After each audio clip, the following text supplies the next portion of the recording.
Hello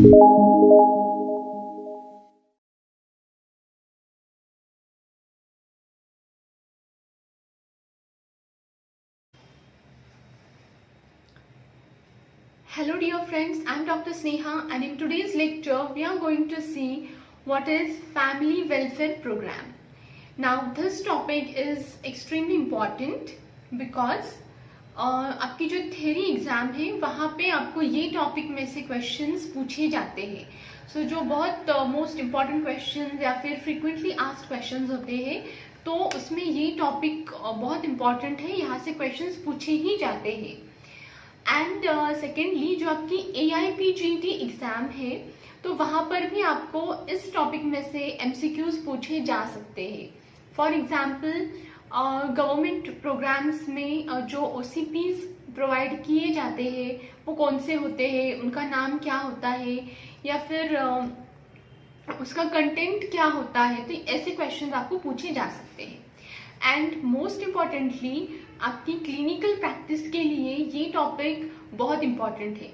अगर आपके clinic में कोई मैरिड कपल आते हैं या फिर कोई मैरिड फीमेल आती है जो रिप्रोडक्टिव एज ग्रुप में है तो उन्हें आप प्रॉपरली फैमिली प्लानिंग के बारे में काउंसलिंग कर सकते हो. ठीक है, so this topic is very important, so kindly pay attention. So now let's see what is demography. Okay, so it is a scientific study of human population, size, composition and distribution. Okay, so जो demography है, ठीक है, क्या होता है demography means demography में हम human population का स्टडी करते हैं. ठीक है, तो स्टडी करने के लिए कुछ तो हमारे पास पॉइंट्स होने चाहिए ना कि किस चीज का हमें स्टडी करना है, डेटा कलेक्ट करना है, राइट. तो साइंटिफिक स्टडी करते हैं तो डेमोग्राफी में ह्यूमन पॉपुलेशन की जो बेसिक डिटेल्स होती है जैसे कि उनका age, gender, height, weight, married है या अनमैरिड है, माइग्रेशन हुआ है नहीं हुआ है, इन सब चीज़ों के बारे में हम क्या करते हैं, डेटा कलेक्ट करते हैं.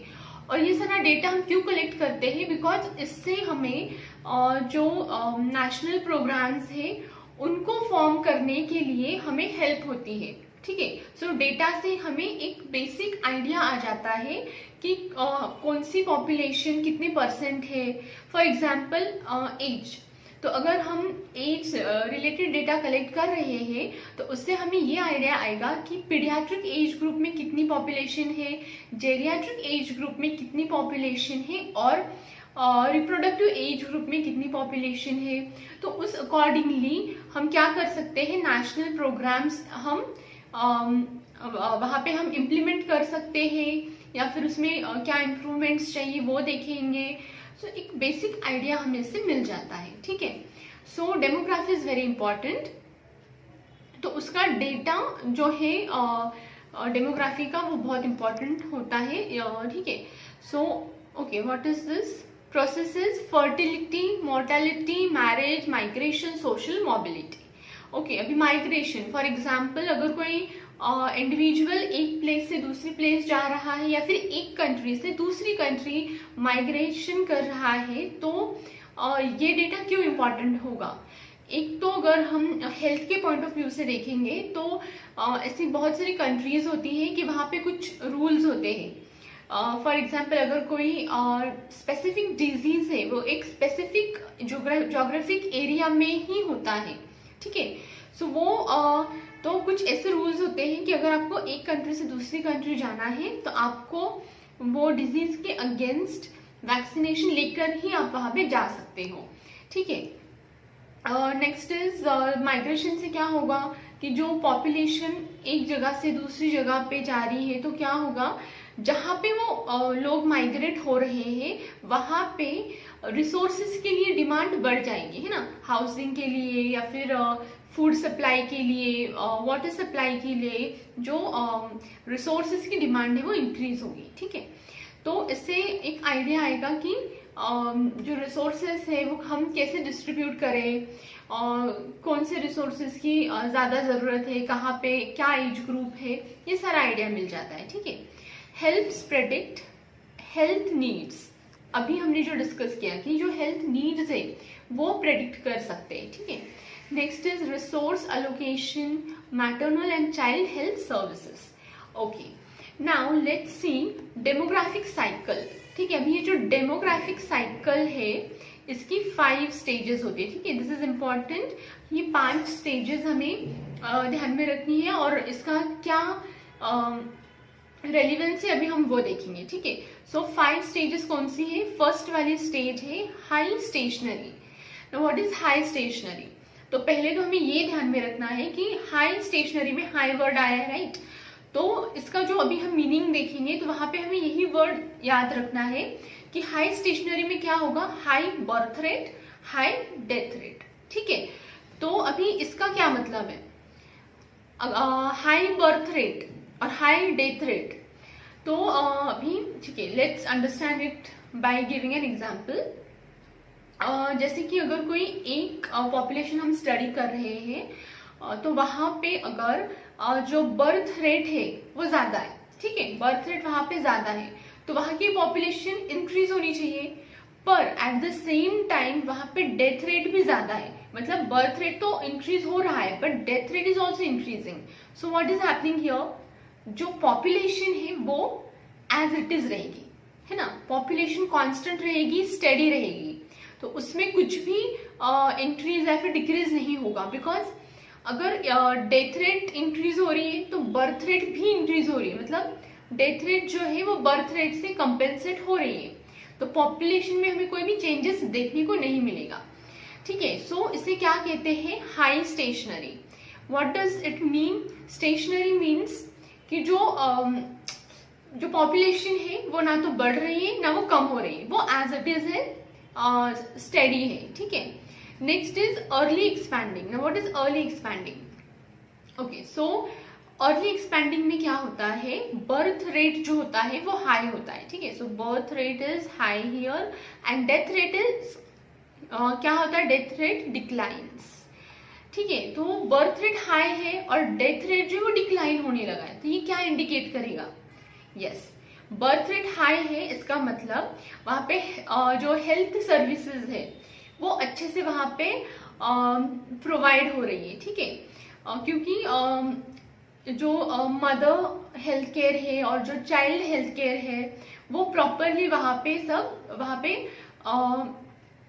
इम्प्लीमेंट हो रहा है, तो उससे क्या होगा? बर्थ रेट हाई हो गई है, ठीक है। और डेथ रेट क्यों डिक्लाइन हुई है? Because again same thing, health facilities जो है, हेल्थ सर्विसेज जो है वो वहां पे सही तरीके से सबको वहां मिल रही है ना, सब तक हेल्थ सर्विसेज पहुंच रही है, जिस वजह से क्या हो रहा है? डेथ रेट कम हो गई है, लोग ज्यादा जल्दी से क्योर हो रहे हैं, है ना। मतलब हेल्थ सर्विसेज वहां पे अच्छी है, सो बर्थ रेट भी इंक्रीज हो रहा है और डेथ रेट भी इंक्रीज हो रहा है, ठीक है। Next is late expanding. Now what is late expanding? तो यहाँ पे क्या है? जो बर्थ रेट है वो डिक्लाइन होगा, ठीक है। So in let expanding what is happening here? The birth rate जो है वो डिक्लाइन होगा, डेथ रेट जो है वो लो है यहाँ पे, ठीक है। सो लेट एक्सपैंडिंग में क्या होगा? डेथ रेट भी लो है और बर्थ रेट भी लो है, ठीक है। और डेथ रेट जो है वो ऑलरेडी लो है और जो बर्थ रेट है जो बढ़ रहा था पर अभी वो डिक्लाइन होने लगा है। अभी ये क्या इंडिकेट करेगा? इट इंडिकेट्स दैट कि डेथ रेट डिक्लाइन हुआ है, लो है, बिकॉज हेल्थ केयर सर्विसेज अच्छी है, ठीक है, तो पेशेंट जल्दी से क्योर हो रहे हैं, ठीक हो रहे हैं। बट डेथ रेट जो बर्थ रेट है वो भी डिक्लाइन हो रहा है। इट मीन्स कि लोगों में जो फैमिली वेलफेयर प्रोग्राम्स है, फैमिली प्लानिंग है, इसके बारे में अच्छे से अवेयरनेस क्रिएट की जा रही है, ठीक है, अच्छे से काउंसलिंग की जा रही है। तो इसकी वजह से क्या हो रहा है? जो अनवांटेड बर्थ्स हैं वो कम हो रहे हैं, जिसकी वजह से क्या हो रहा है? बर्थ रेट जो है वो डिक्लाइन हो रहे हैं, ठीक है। Now next is low stationary. Same thing, वहां जैसे हमने फर्स्ट स्टेज में हाई स्टेशनरी देखा था, सेम थिंग इज हियर, यहाँ पे लो स्टेशनरी है, मतलब डेथ रेट जो है वो भी लो है, बर्थ रेट है वो भी लो है, दोनों एक दूसरे को कंपेंसेट कर रहे हैं। इसकी वजह से क्या होगा, पॉपुलेशन जो है वो कांस्टेंट है, स्टेशनरी है, ठीक है। तो पॉपुलेशन में हमें कुछ भी चेंजेस देखने को नहीं मिल रहे। Next is declining stage. Okay, so so next is declining stage. Declining stage क्या होता है, डिक्लाइनिंग स्टेज में जो ओल्ड एज पॉपुलेशन है वो हमें ज्यादा देखने को मिलती है, there is more old age population seen here. Okay, so indicate stage specific health needs. तो ये सारे स्टेजेस हमें क्यों पता होना चाहिए, हम क्यों इसके बारे में स्टडी कर रहे हैं, बिकॉज अगर ये स्टेजेस हमें पता होगी कि ये क्या इंडिकेट कर रहा है, कौन सी स्टेज कौन सी चीज इंडिकेट कर रही है, then what will happen, we will be able to understand what is the current health needs in the community, in the society, right? जैसे कि अगर हम देखें कि जो बर्थ रेट है वो बहुत ज्यादा डिक्लाइन हो रहा है, मतलब नॉर्मली जितना होना चाहिए उससे भी ज्यादा डिक्लाइन हो रहा है, लो है, तो उसका क्या रीजन हो सकता है कि मदर एंड चाइल्ड उनकी हेल्थ, उनके लिए जो भी हेल्थ केयर प्रोग्राम्स है वो सही तरीके से वहाँ पे इम्प्लीमेंट नहीं हो रहे या फिर उन तक नहीं पहुंच पा रहे, जिसकी वजह से maternal mortality rate, infant mortality rate, ये सारी चीजें हमें देखने को मिल रही है, ठीक है। Now the next one is life expectancy. Now what is life expectancy? So it is average years a person is expected to live. कोई भी इंडिविजुअल कितने सालों तक एक हेल्दी लाइफ जी सकता है, उसे हम क्या बोलेंगे, लाइफ एक्सपेक्टेंसी। और जो ये लाइफ एक्सपेक्टेंसी वो कैसे बढ़ती है, एक प्रॉपर एंड हेल्दी लाइफस्टाइल से। तो उसमें हर चीज आएगी, डाइट आएगा, लाइफस्टाइल आएगा और मेंटल हेल्थ आएगी, है ना। सो अगर कोई इंडिविजुअल एक हेल्दी लाइफस्टाइल फॉलो कर रहा है, so what will happen, ultimately उनकी जो लाइफ एक्सपेक्टेंसी है वो बढ़ जाएगी। पर ऑन दी कॉन्ट्ररी अगर इंडिविजुअल कोई स्ट्रेस में है या फिर वो उसकी डाइट हैबिट सही नहीं है या फिर जो लाइफस्टाइल है वो सही नहीं है, so it will affect their health. और इससे क्या होगा, जो लाइफ एक्सपेक्टेंसी बोलते हैं ना कि कितने साल मतलब जीने के जो 1-2 साल इंसान खुद ही गलत डाइट से कम कर लेता है, और अगर वही डाइट अच्छा होगा तो जो ईयर्स है वो बढ़ते हैं, और जो ईयर्स है वो एक हेल्दी वे में, हेल्दी लाइफस्टाइल के साथ, एक अच्छी हेल्थ के साथ इंसान जो लाइफ है, जो ईयर्स है वो स्पेंड कर सकता है, ठीक है। सो इससे क्या होगा, increase globally due to better health services. जैसे कि हेल्थ सर्विसेज जो है वो इम्प्रूव होते जा रहे हैं, उससे क्या हो रहा है कि जो लाइफ एक्सपेक्टेंसी है वो ग्लोबल लेवल पे क्या हो रही है, इंक्रीज हो रही है, ठीक है। सो used for assessing national health status, planning geriatric care. तो इससे जो नेशनल हेल्थ स्टेटस क्या है वो असेस करने में हेल्प हो रहा है, और जेरियाट्रिक एज ग्रुप है तो उनकी कैसे केयर की जा सकती है, इसके लिए भी प्लान करने के लिए इट इज हेल्पफुल, ठीक है। So next is family planning. Now what is family planning, let's see. Its definition according to WHO is voluntary adoption of methods to avoid unwanted births, bring wanted births, regulate spacing and determine family size. So ये definition important है, आपको ये अच्छे से learn करनी है, memorize करनी है, ठीक है। तो ये जो डेफिनेशन है इसमें हर एक वर्ड जो है उसका मीनिंग आपको अंडरस्टैंड करना है। नाउ फर्स्ट वर्ड क्या है यहाँ पे, वॉलंटरी अडॉप्शन, ठीक है। मतलब फैमिली प्लानिंग इज समथिंग कि आपको क्या करना है, being a health care professional, being a doctor, आपको जो आपके क्लिनिक में पेशेंट्स आते हैं, जो मैरिड कपल है, तो उनको आपको सही से फैमिली प्लानिंग के बारे में काउंसलिंग देनी है। जब आप उन्हें प्रॉपरली काउंसिल करते हो, ठीक है, तो जब आप उनको फैमिली प्लानिंग से रिलेटेड अवेयरनेस आप उनमें क्रिएट करते हो, तो व्हाट हैपेंस कि जो डिसीजन है वो फाइनली उनका होगा। वॉलंटरी अडॉप्शन मतलब वो उन्हें हमें सिर्फ गाइड करना है, काउंसिल करना है, final decision will be theirs, ठीक है। अडॉप्शन ऑफ मेथड्स, तो जो भी फैमिली प्लानिंग के लिए कॉन्ट्रासेप्शन के मेथड्स बताए जो हम आगे डिटेल में देखेंगे, तो उसके बारे में आपको उन्हें अच्छे से एक्सप्लेन करना है, उसके एडवांटेजेस क्या है, डिसएडवांटेजेस क्या है, और जो स्टेज में वो कपल है तो अकॉर्डिंग टू दैट उन्होंने कौन सी कॉन्ट्रासेप्शन मेथड को उन्होंने ऑप्ट करना चाहिए, ये चीज आपको उन्हें एक्सप्लेन करनी होगी। Next is to avoid unwanted births, so जो अनवांटेड बर्थ्स है उन्हें अवॉइड किया जा सकता है, जिससे कि जो पॉपुलेशन है वो कंट्रोल में ला सकते हैं और ब्रिंग वांटेड बर्थ्स, ठीक है। Next is regulate spacing, now this is important, spacing is so important, why, because दो प्रेगनेंसीज में स्पेसिंग होना बहुत इंपॉर्टेंट है, बिकॉज जो मदर है, ठीक है, so after her delivery, after her pregnancy, जो मदर है उनकी जो बॉडी को रिकवर होने के लिए कुछ टाइम लगता है, ठीक है। So for that it is important कि दो प्रेगनेंसीज में स्पेसिंग हो। एंड सेकेंडली जो बेबी है जिसकी अभी रिसेंटली डिलीवरी हुई है, तो वो बेबी को भी प्रॉपरली उसको केयर मिलना चाहिए, प्रॉपर उसको अटेंशन मिलना चाहिए।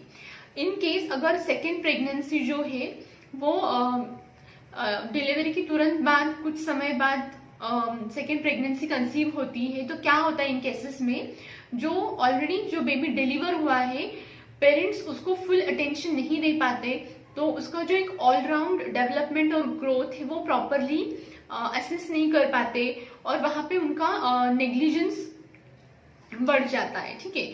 तो for healthy baby and for healthy mother it is important कि दोनों जो दो प्रेगनेंसीज हैं उसमें स्पेस हो, गैप हो, ठीक है। यूजुअली जो गैप है वो 2 years का होता है, ठीक है।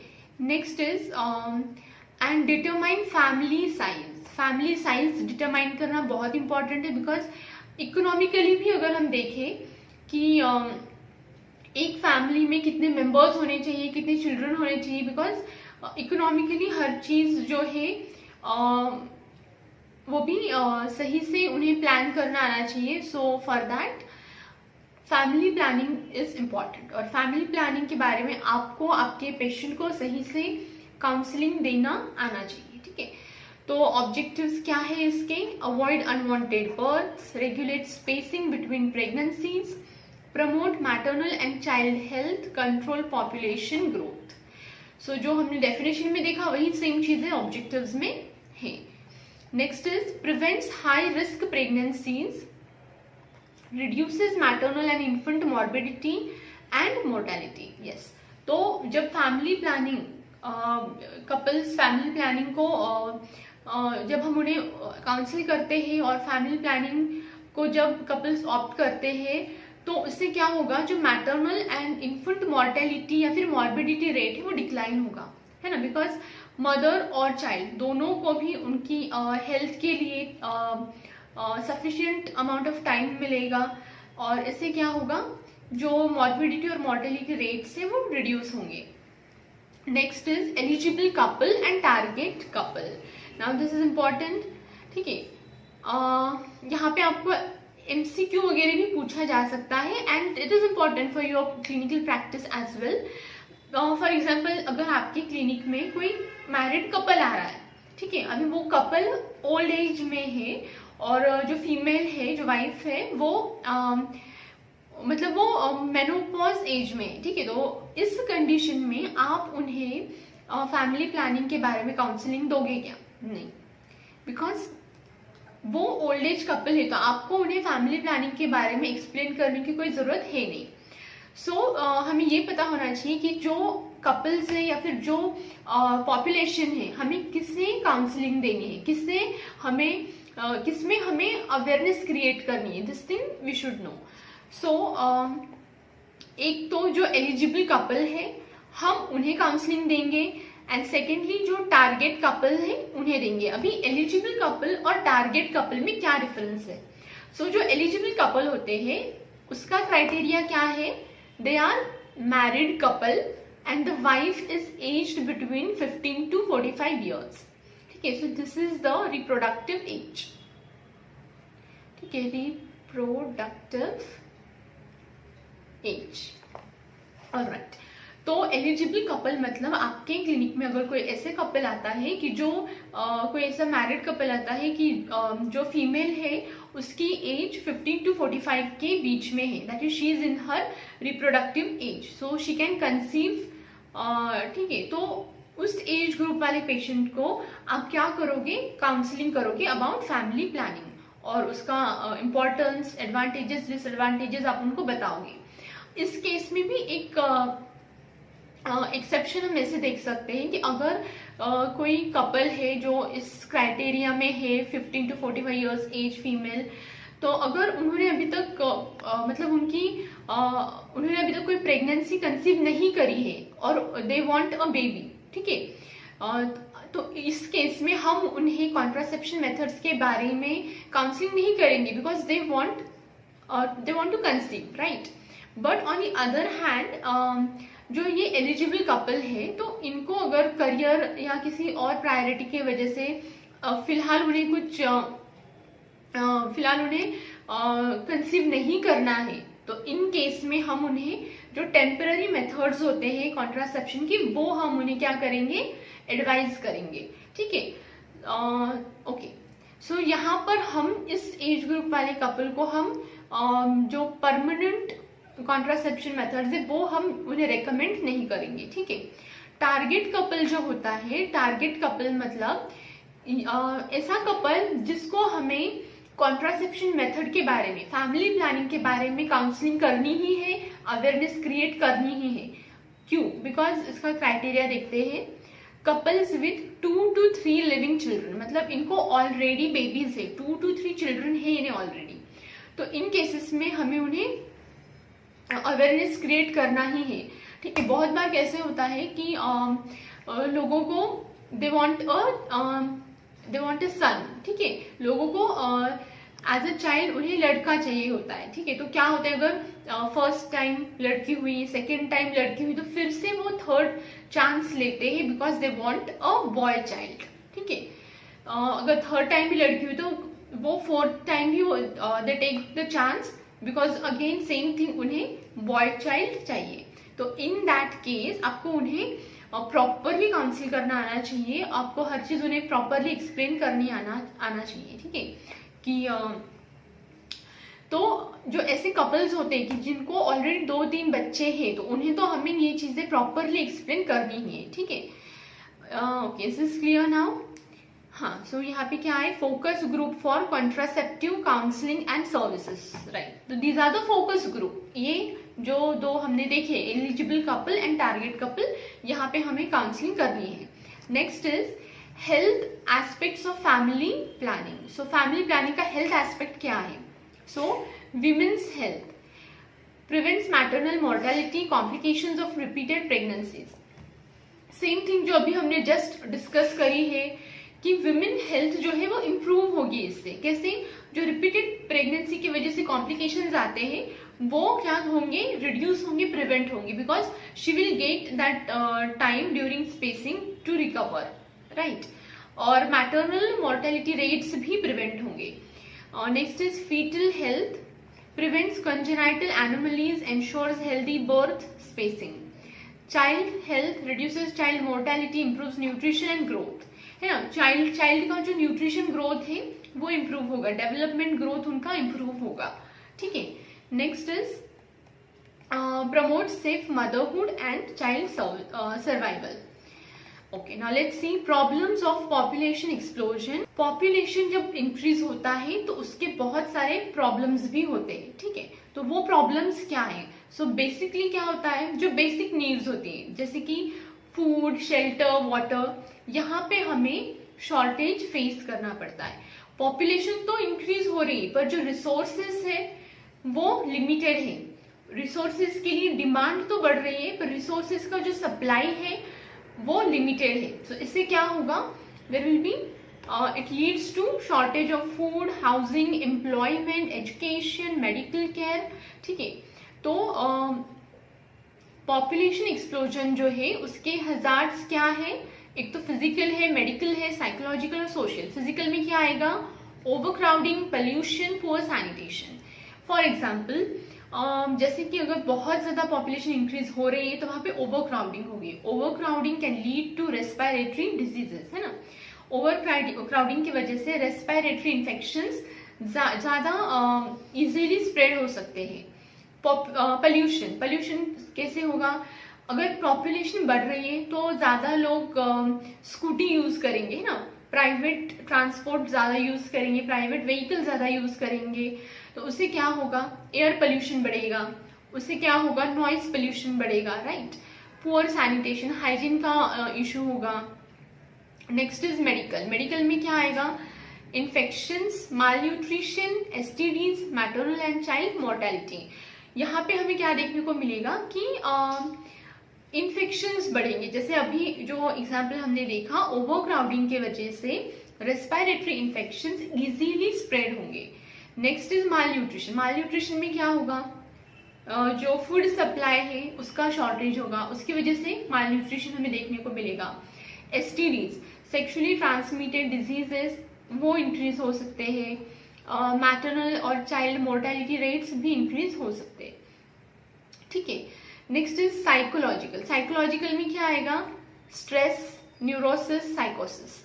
अभी साइकोलॉजिकल क्यों?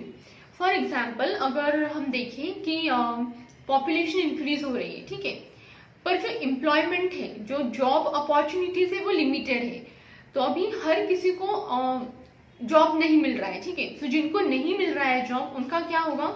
उनको स्ट्रेस आएगा, ठीक है। तो इससे क्या होगा? साइकोलॉजिकली स्ट्रेस बढ़ेगा, ठीक है।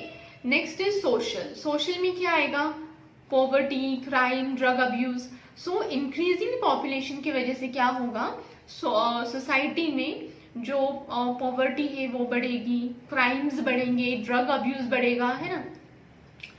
Okay, so next is direct burden on health system, increased MCH morbidity. अगर हेल्थ सिस्टम पे ज्यादा बर्डन बढ़ता है तो उससे क्या होता है? मदर एंड चाइल्ड मॉर्बिडिटी बढ़ जाती है। तो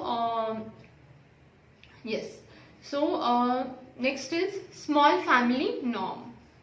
Okay, so in 1970, ठीक है, तो स्मॉल फैमिली नॉर्म जो है तो 1970 में एक स्लोगन उन्होंने क्रिएट किया था, स्प्रेड किया था, वो था 2 या 3 बस।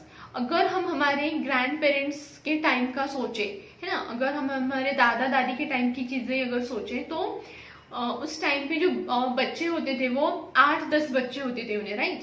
तो अगर हम वो टाइम पर सोचे तो दे were like 8-10 siblings.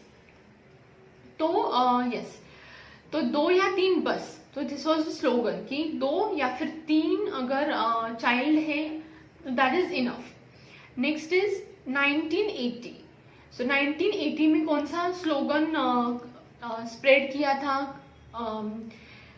Yes, it was सन और डॉटर टू विल डू। जैसे मैंने पहले एक एग्जाम्पल दिया था कि लोगों को एक बॉय चाइल्ड चाहिए, इसके लिए वो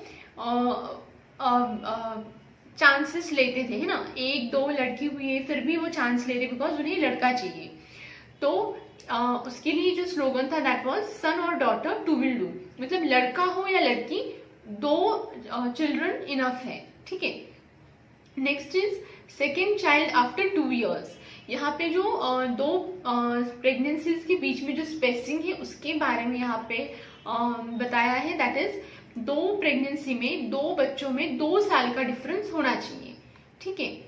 universal immunisation, this is very important because जो बेबीज हैं उन्हें प्रॉपरली इम्यूनाइजेशन मिलना चाहिए, टाइमली इम्यूनाइजेशन मिलना चाहिए। इवन जो मदर है उन्हें भी जो वैक्सीनेशन है वो भी टाइमली मिलनी चाहिए, जैसे कि TT vaccination and all. Okay, so the next is national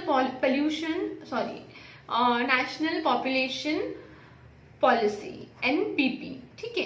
तो इसके ऑब्जेक्टिव्स क्या है? तो इसके ऑब्जेक्टिव्स ना हम 3 स्टेप्स में देखेंगे। First is immediate, second is mid term and third is long term. तो इमीडिएट में क्या आएगा? उसमें आएगा कॉन्ट्रासेप्टिव सर्विसेज, ठीक है।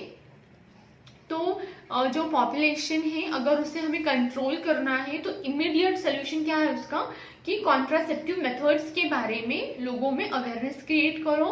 एंड मिड टर्म क्या है उसका कि reduce birth rate, death rate, infant mortality. उससे क्या होगा अगर कॉन्ट्रासेप्टिव मेथड और सर्विसेज के बारे में हम जो कपल्स हैं उनमें अवेयरनेस क्रिएट करते हैं, उन्हें इन्फॉर्म करते हैं, तो इससे क्या होगा जो डेथ रेट है, बर्थ रेट है, वो सब डिक्लाइन होगा और इन्फेंट मॉर्टेलिटी जो है वो भी रिड्यूस हो जाएगी। ठीक है। लॉन्ग टर्म गोल क्या है इसका ऑब्जेक्टिव?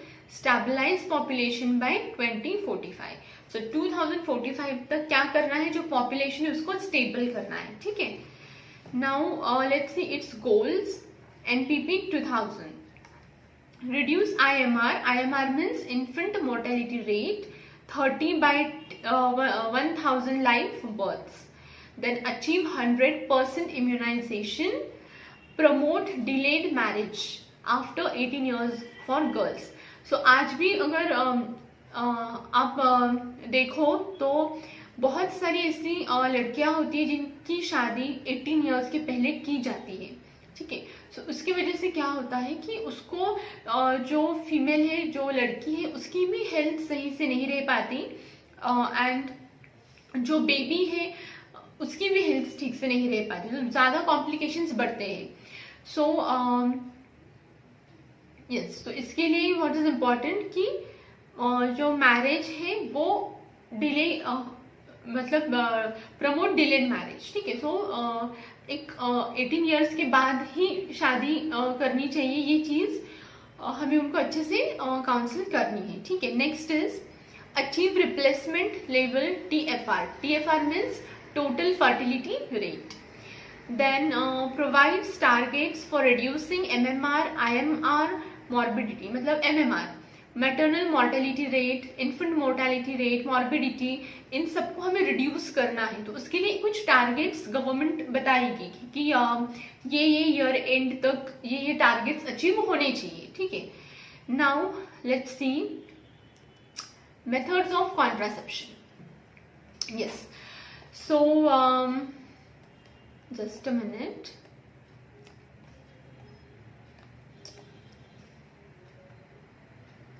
Yes.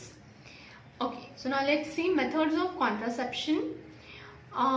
So contraception के दो methods होते हैं. One is temporary method, another one is permanent method.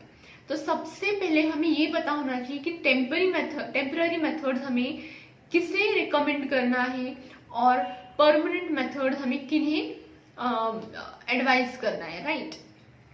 So let's see कि temporary method क्यों use होता है. सो फॉर स्पेसिंग, मतलब अगर किसी को ऑलरेडी कोई बेबी है पर अभी उन्हें प्रेगनेंसी में स्पेसिंग चाहिए, गैप चाहिए, तो वो टाइम पे टेम्पररी मेथड्स यूज होते हैं। और कोई ऐसा कपल है जिन्हें अब कुछ टाइम बाद उन्हें कंसीव करना है, तो वो टाइम पे भी टेम्पररी मेथड्स यूज हो सकते हैं। परमानेंट मेथड्स जो है जहाँ पे उन्हें ऑलरेडी 1-2 बेबीज है and now they don't want to conceive further, तो उन केसेस में या फिर जो तो उन केसेस में हम क्या करेंगे, परमानेंट कॉन्ट्रासेप्शन मेथड्स उन्हें हम एडवाइस कर सकते हैं। ठीक है। या फिर जो मदर है उन्हें कोई हेल्थ इश्यू है, तो उन केसेस में हम परमानेंट मेथड्स उन्हें एडवाइस कर सकते हैं। नेक्स्ट इज टेम्पररी मेथड्स जो है उसके भी जो सब टाइप्स है, उसमें और कौन से मेथड्स है वो अभी हम देखेंगे। So the first one is barrier method, second is chemical method, third is intrauterine devices and fourth is hormonal methods. तो अभी जब हम ये चीजें पढ़ रहे हैं, सो एक फ्लो चार्ट आपके दिमाग में एक फ्लो चार्ट बनाओ, है ना, ताकि जब एग्जाम में आपको आंसर लिखना होगा that time it will be easy for you. कि ठीक है, फैमिली प्लानिंग में कॉन्ट्रासेप्शन मेथड्स होते हैं, तो उसके 2 टाइप है, कौन से, टेम्पररी एंड परमानेंट। टेम्पररी में क्या क्या आएगा, 4 आएगा, कौन सा आएगा, barrier, chemical, hormonal and intra uterine IUD। ठीक है। और परमानेंट में कौन सा आएगा, यस, परमानेंट में आएगा male sterilisation and female sterilisation. ठीक है। अभी इसको हम डिटेल में देखेंगे। सो ये जो बैरियर मेथड्स होते हैं इसमें क्या क्या आता है, condoms, diaphragm, vaginal sponge, prevent pregnancy plus STDs. This is very important point, ठीक है। सो जो बैरियर मेथड होता है इसका जो एक इम्पॉर्टेंट एडवांटेज होता है वो ये है कि इट प्रिवेंट्स एसटीडीज। मतलब सिर्फ ये प्रेगनेंसी को प्रिवेंट नहीं कर रहा है but it is also preventing sexually transmitted diseases such as HIV। तो बैरियर मेथड का ये एक इम्पॉर्टेंट इसका एडवांटेज होता है। तो आपको इस पे आपको वाइवा में क्वेश्चन आ सकता है या फिर AIPGT में MCQ आ सकता है, ठीक है। So you have to remember this. और जो पेशेंट को काउंसलिंग करते टाइम पे बैरियर मेथड का आपको इम्पोर्टेंस उन्हें एक्सप्लेन करना है, ठीक है, कि इससे STDs भी प्रिवेंट हो सकते हैं, ठीक है। Next is chemical method. तो केमिकल मेथड में क्या आएगा, spermicidal creams, foams, high failure rate, limited use. अभी केमिकल मेथड जो है उसका लिमिटेड यूज है बिकॉज उसका फेलियर रेट जो है वो ज्यादा है, ठीक है। तो यूजुअली केमिकल मेथड को यूज नहीं करता। Next is intrauterine devices. This is a popular method. Copper T, copper T के बारे में आपने पढ़ा होगा कभी, ठीक है। सो कॉपर टी, इससे क्या होगा, it is a long acting effective, ठीक है। कॉपर टी जो है वो बहुत पॉपुलर है और उससे क्या होगा, it is a long acting and वो इफेक्टिव भी है। बट इसका ड्रॉबैक क्या है कि it causes bleeding, infection and pain. Next is hormonal methods. So hormonal methods जो है उसमें क्या है, ओरल पिल्स, इंजेक्टेबल्स, इम्प्लांट्स, है ना, ओरल पिल्स। तो उसका कंटेंट क्या है और ये सब अभी हम आगे देखेंगे। सो यस, हार्मोनल मेथड का एक एडवांटेज क्या है कि जो मेंस्ट्रुअल साइकिल है उसको वो प्रॉपरली रेगुलेट करता है, ठीक है। So it regulates cycle, reduces dysmenorrhoea. Dysmenorrhoea means what, कि मेंस्ट्रुएशन के टाइम पे जो भी पेन होता है, क्रैम्प्स होते हैं, तो उसे क्या बोलेंगे, डिसमेनोरिया, ठीक है। एक्सेसिव पेन जब होता है, नॉर्मली जो पेन होता है मतलब मेंस्ट्रुएशन के टाइम पे जो भी एक्सेसिव पेन होगा उसे डिसमेनोरिया कहते हैं। पर हार्मोनल जो पिल्स होती है उससे वो पेन जो है वो कम होता है, ठीक है। But may cause weight gain and hypertension. तो इसके भी कुछ ड्रॉबैक्स है जैसे कि हाइपरटेंशन या फिर वेट गेन ही कॉज करेगा। Now the next one is permanent methods. So permanent method में क्या आएगा, दो सर्जिकल प्रोसीजर्स है। एक है जो फीमेल स्टरलाइजेशन के लिए यूज होगा, दूसरा जो है वो मेल स्टरलाइजेशन के लिए यूज होगा। मेल के लिए जो यूज होता है उसे वैसेक्टोमी कहते हैं और फीमेल के लिए जो यूज होगा उसे ट्यूबेक्टोमी कहेंगे। सो ट्यूबेक्टोमी में क्या होता है, यूजुअली जो फैलोपियन ट्यूब्स है उसे कट करके लाइगेट किया जाता है, ठीक है। नाउ लेट्स सी इसका क्लिनिकल इंपॉर्टेंस क्या है। और ये दोनों भी जो सर्जरीज हैं दीज आर माइनर सर्जरीज, ठीक है। और नेक्स्ट इज क्लिनिकल इंपॉर्टेंस देखते हैं इसका। Reduces maternal and infant mortality, prevents unwanted pregnancies and unsafe abortions, then protects against STDs, barrier method जो अभी हमने डिस्कस किया, improves reproductive health outcomes, reduces burden of population on healthcare system. All right, now next one is family welfare program.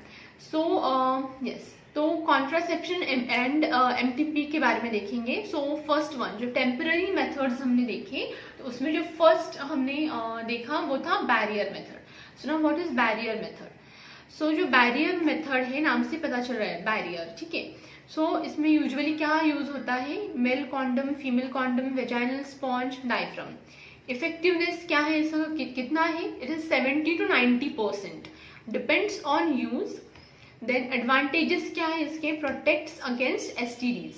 So this is the main advantage, okay. So barrier method जो है वो pregnancy को तो prevent करता ही है, साथ ही में जो STDs है उसे भी प्रिवेंट करने में it is helpful. Next is इसका डिसएडवांटेज क्या है, compliance issue and breakage. Clinical approach क्या है, तो हमें क्या करना है, एजुकेट प्रॉपर यूसेज, है ना। अगर प्रॉपर यूज करोगे तो उसका इफेक्टिवनेस बढ़ेगा। ठीक है। तो जो पेशेंट है उसे प्रॉपरली एजुकेट करना है। Then stress STD protection importance, तो पेशेंट को एसटीडी प्रोटेक्शन का जो इम्पोर्टेंस है वो हमें एक्सप्लेन करना है। नेक्स्ट इज बैरियर मेथड्स में कौन से क्या क्या चीजें आएंगी, तो उसमें आएगा मेल कॉन्डम। सो मेथड है उसका स्पेसिंग मेथड। सो जो 2 प्रेगनेंसीज में अगर स्पेसिंग करनी है, गैप रखना है, so this method is useful. It is the physical barrier method. Device जो होता है वो है thin latex rubber sheath device. Mechanism of action क्या है इसका, so it is prevents semen from being deposited in the vagina, ठीक है। तो नेक्स्ट इज एलिजिबल कैंडिडेट, तो इसके लिए एलिजिबल कैंडिडेट कौन है, all main. Instructions for use, तो क्या इंस्ट्रक्शंस आपको पेशेंट को बताने हैं, it is use a new condom for each act, fit by unrolling on an erect penis, proper care is needed during use. Next is advantages, तो इसके advantages क्या क्या है, it is easy to use, safe and inexpensive, easily available, no side effects, provides protection against both pregnancy and sexually transmitted diseases, ठीक है। तो okay, ये इसके advantages थे। अब इसके disadvantages क्या है, may decrease sexual sensation, may slip off or tear during coitus due to improper use. Okay, so next is failure rate. इसका failure rate कितना है, so 12 to 14 per 100 women years of exposure, ठीक है। So next is female condom, तो इसका method क्या है, spacing के लिए यूज होता है, फिजिकल बैरियर और कन्वेंशनल मेथड। डिवाइस क्या होता है, soft thin transparent polyurethane और latex pouch, pre lubricated with silicone, ठीक है। Measures approximately 7.8 centimetre in diameter. Then इसका जो स्ट्रक्चर होता है, इट हैज 2 रिंग्स, तो जो इनर रिंग होती है it is small flexible, inserted into vagina and anchors at cervix. Outer ring larger, remains outside vaginal opening, ठीक है। इसका स्ट्रक्चर कैसा होता है, 2 रिंग्स होती है, inner ring and outer ring, ठीक है। Next is mechanism of action, so forms a barrier preventing semen from being deposited in the vagina, okay। So eligible candidate कौन है, all women। Next is instruction to use, क्या है, patient को हम क्या instructions बताएंगे, use just before and remove soon after sex, ensure penis enters inside the condom, outer ring must remain outside vagina, remove by holding and twisting the outer ring, do not use male and female condoms together, ठीक है। तो ये instructions आपको patient को बताने हैं, ठीक है। नेक्स्ट इज इसके एडवांटेजेस क्या क्या है, so it is easy to use even in first experience, protects from HIV and other STDs। Same thing barrier method है, तो ये क्या करेगा, STDs के अगेंस्ट प्रोटेक्शन प्रोवाइड करेगा। नेक्स्ट इज डिसएडवांटेजेस क्या है इसके, it is costly, high failure rate, mild irritation और latex allergy side effect. So जो फीमेल कॉन्डम्स है वो थोड़े कॉस्टली होते हैं, फेलियर रेट भी इसका हाई है, ठीक है। सो इसका जो फेलियर रेट है that is 20 to 25 per 100 women years, ठीक है। Next is diaphragm, so this is also a spacing method, physical barrier और कन्वेंशनल मेथड। डिवाइस है vaginal barrier known as Dutch cap, shallow dome shaped cup made of soft rubber और plastic with a metal spring rim, available in sizes from 5 to 10 centimeter. Now इसका mechanism of action क्या है, acts as physical barrier preventing sperm from entering uterus, used with spermicidal jelly for added protection। तो इसमें spermicidal jelly जो है वो भी use की जाती है।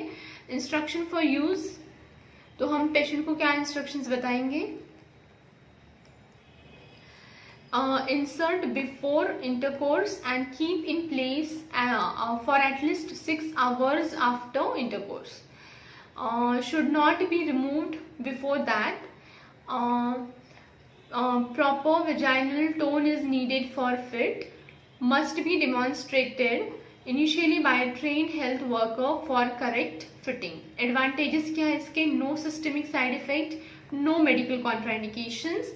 और इसके डिसएडवांटेजेस क्या है?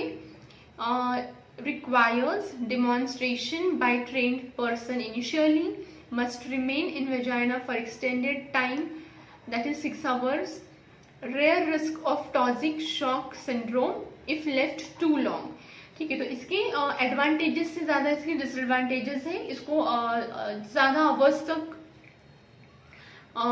must remain for more than 6 up to 6 hours है ना, up to 6 hours. तो कम टाइम रहा है, फिर ज्यादा टाइम आप कोई उसे यूज करेगा तो उससे क्या होगा? It is not safe. ठीक है, next is failure rate is 6 to 12 per 100 women years, not recommended in national family welfare programme. So जो नेशनल फैमिली वेलफेयर प्रोग्राम है उसमें इसे रिकमेंड नहीं किया जाता. ठीक है, we have to remember this. Diaphragm जो है इसे रिकमेंड नहीं किया जाता. Next is vaginal sponge. It is method spacing, physical barrier, conventional method. Device है इसका polyurethane foam sponge measuring 5 into 2.5 centimeter, saturated with spermicide. Modern version marketed under brand name Today in USA. ठीक है, mechanism of action क्या है इसका? As both mechanical and chemical barrier absorbs semen and releases spermicide to kill sperms. Advantage क्या है इसका? Better than no protection at all. Can be inserted by woman herself. Okay. Next is provides continuous protection for multiple acts over 24 hours. इसका disadvantage क्या है? इसका disadvantage है less effective than diaphragm, may cause vaginal irritation, must remain in place for several hours after intercourse. Failure rate क्या है? Paris women जो है उसमें 20 to 40%. पैरिस वुमेन मीन्स जिसको ऑलरेडी जिसने 1-2 बेबीज को बर्थ दिया है, एंड नली पैरिस वुमेन मतलब जिसने अभी तक किसी बेबी को बर्थ नहीं दिया है, सो उसमें 9 to 20% per year. Okay, chemical methods. तो अभी जो हमने देखे it was all barrier methods. So अभी हम केमिकल मेथड्स क्या है वो देखेंगे.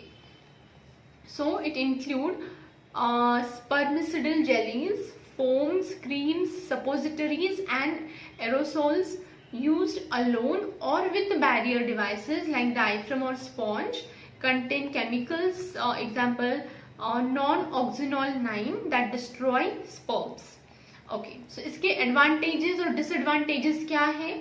सो जो इसके एडवांटेजेस है वो है it is easy to use, locally acting, no systemic side effects. Disadvantage है must be applied before each intercourse, less effective when used alone.